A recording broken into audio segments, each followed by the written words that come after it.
Hi, I'm so excited to share with you my gluten-free chocolate brownie.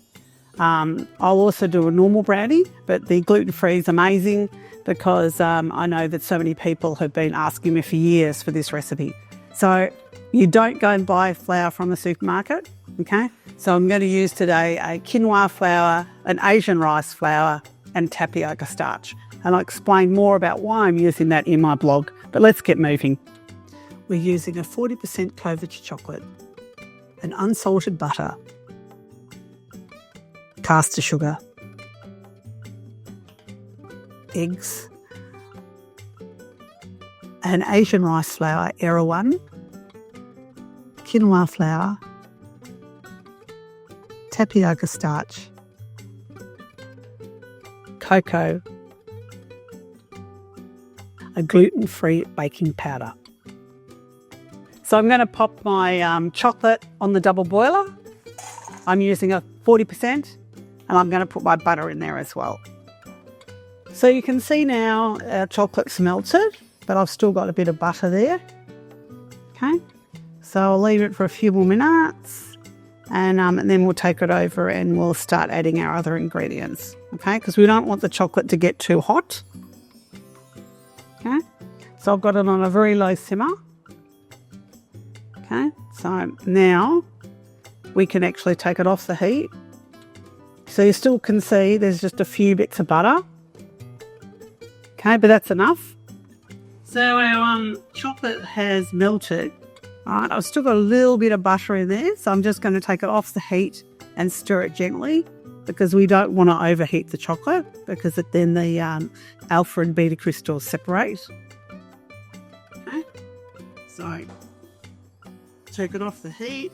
We're going to pop our chocolate into the bowl, so you can see it. So there's still a few butter lumps, not much, because we don't want to overheat the chocolate. And by the time I finish stirring, the butter's gone. Got my chocolate all nicely melted. You can see the butter's gone through. And now I'm going to add my sugar. So I add the sugar so that it cools down the chocolate. Okay, but I don't want to overmix everything. Okay, so I'm going to set that aside now. The sugar's gone in. There's no more sugar crystals. So you can see that it's all gone. It's melted. Now we're going to do our eggs. So I need 5 eggs, okay? And you must not put the eggs in before the sugar because it'll actually cook the eggs. Now I'm going to pop that back into my mixture, okay? And I won't cook the eggs now because my chocolate's cooled down because of the sugar. So I'm going to only half put the eggs in. So you can see now, still got a few eggs there. And now I'm going to put my dry ingredients. So I've got my quinoa flour, tapioca starch. So the tapioca holds it all together. Okay, so you don't need psyllium husk, you don't need carboxymethylcellulose, and you don't need gluten-free flour. So you just need a rice flour. I'll put this on my blog. Okay, just a Era 1, which is actually Asian rice flour, which is actually milled wet, and a little bit of baking powder just to give you a bit of air.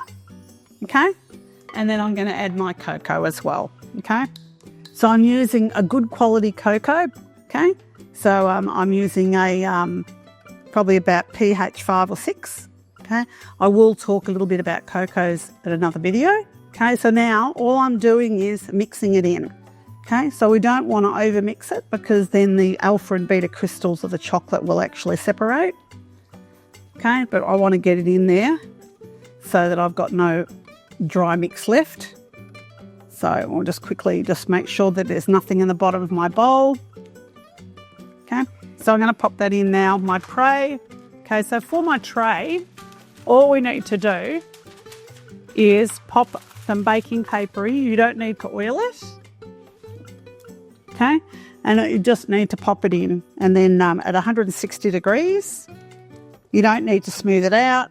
You don't need to sift your dry ingredients. Okay, and off we go. All right. Some brownies cooking in the oven.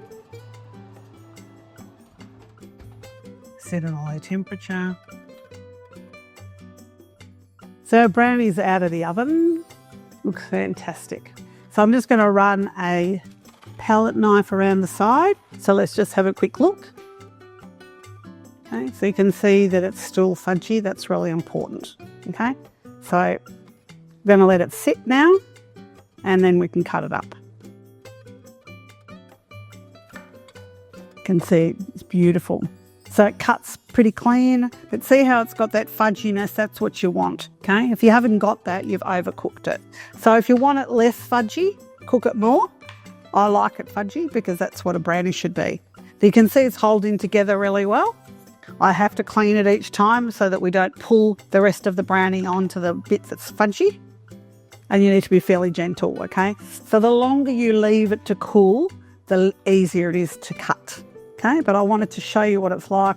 I've cooled this for about half an hour. Okay, you can see it's really nice on your knife.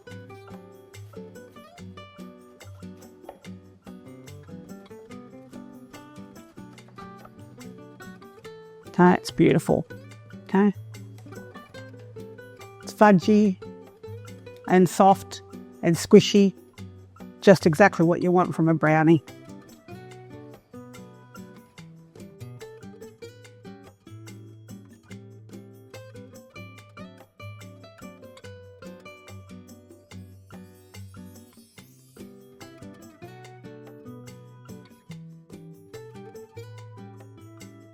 For more recipes, please subscribe to my YouTube channel at King of Tarts.